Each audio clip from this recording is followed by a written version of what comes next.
for the first time, you can now turn to me and go, oh, Dara, what do you do for a living? And I go, well, I'm a comedian who works for the BBC. And you can go, a tax-avoiding paedophile. Thank you, Jimmy and Jimmy, for that particular addition to my life. That is always a joy. By the way, I'm not going to go on about any of that stuff, the Savile stuff, oh God, all that hideous stuff. Only to make one observation, that every so often when these people were brought in front of a judge, these bad people who'd done bad things, right? There's the only weird echo for this generation. They'd walk them in front of the judge, and the judge would look at them and go, you. And they would always say something along the lines of, you used your showbiz success to impress young women. And every comedian hears that and goes, Jesus, is that against the law now? Because that is all I got. If you take that away from me, I am left with this. And frankly, that did not work during my teens. They don't take away the one thing I've got, right?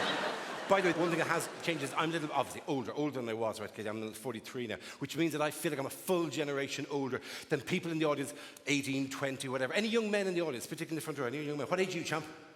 22, different generation, man. Different generation to me. And your attitude towards things that I've had to live through that you've simply grown up with absorbing, right? Digital technology, all that kind of stuff. You're like from a different world. I'm thrilled that you can get something out of this and you're enjoying that. That's fantastic to me. Can I use you as an ambassador for all young men, though? Is that okay? Can I give a tiny piece of advice to you from an older man to a younger man? I've seen what you guys do and all that. Just a little smidgen of advice, just to bear with on the great journey through life. Could you, for 5 minutes, just for 5 minutes, stop sending photos of your cock to people? Will that be all right? Just 5 minutes, that's all we ask. Like a tiny moratorium on the dick pics. Just from the rest of us going, oh, geez, I've no need to see that. I wasn't looking for this. I was looking for your contact details for the job you've just interviewed for. Could you please, do you have them? Oh, certainly do. Click, click. They're on the back of that. It is just too much, right? Just and filming yourselves. What is with filming yourselves doing naughty things? For God's sake, I get it. It's tempting. Oh, let's capture the moment. Let's capture the beautiful act of Congress as we created. Oh, you and I, so beautiful. Let's make a record of it with our phone or our iPad. Are you mad? Stop filming yourself doing filthy things with digital technology, because it will go onto the cloud, and if somebody knows the name of your first pet, they will break in and steal your pornography, right? If you're going to film yourself doing naughty things, don't go digital. Do what I do. Use an old cine camera. There's nothing sexier than the as you're watching it back. It's classy, it's elegant, it's timeless, it's silent, it's black and white. I've got a little mustache. She's tied to the railway lines. I mean, it's just classy, sexy. There is a thing, there's just people, privacy is a thing that there's a generation, your own generation, have dumped to a greater or lesser extent. Everything goes on Facebook, everything is known about everyone, and we're sure it's all out there for everyone to view. That is not the way I live, and it's not a way I just think it's a ridiculous thing to give up. You know me, right? But you don't know my family. I don't appear in Hello magazine in my home, all this kind of rubbish, right? I don't do any of that. The BBC have repeatedly asked me to do that show, Who Do You Think You Are? Do you know the one I mean? Do you know what I mean?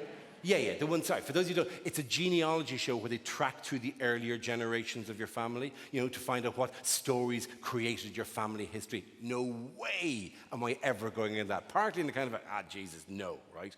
But also in a kind of there is no way that, like, half the time they go to people and they ask them to do this, they come back to them 3 weeks later and go, listen, we've just done some preliminary research into your family, and can we just say, oh, what a life you have led. But your family, Jesus, nothing.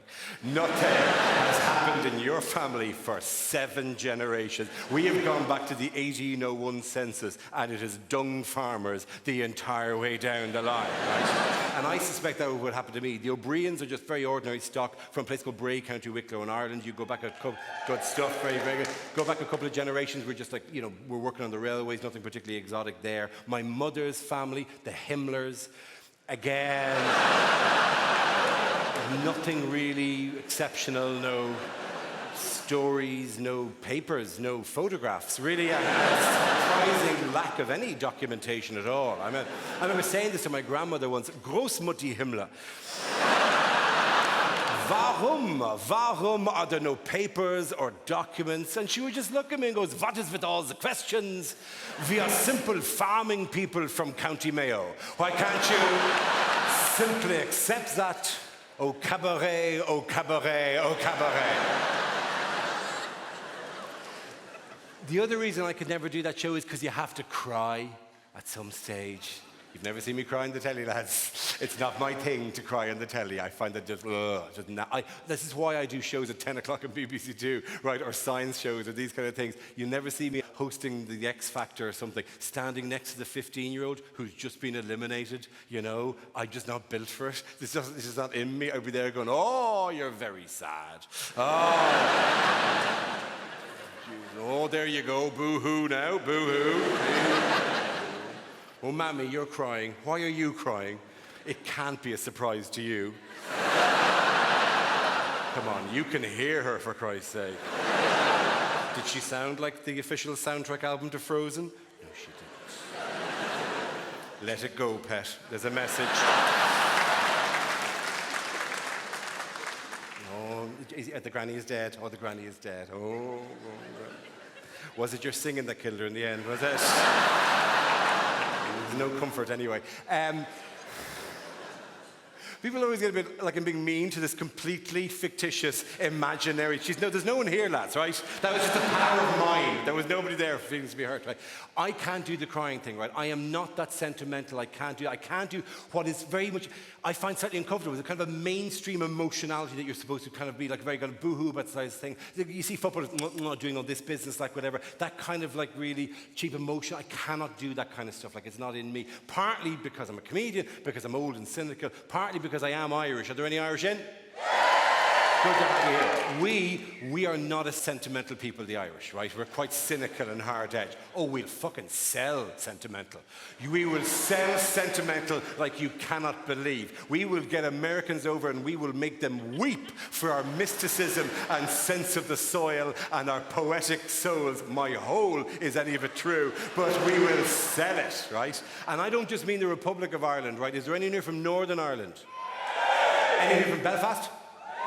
Belfast is a fantastic city. If you want to go somewhere to eat or drink and have a party, Belfast is amazing at the moment, right? But Jesus, if you could wring one more coffee shop out of that Titanic disaster, you would. Jesus, there must be something else in this. There must be something else in this. I said that in Belfast, and a woman in the second row raised her hand, and I said, yes. And she said, there is now an Asian restaurant here called Titanic.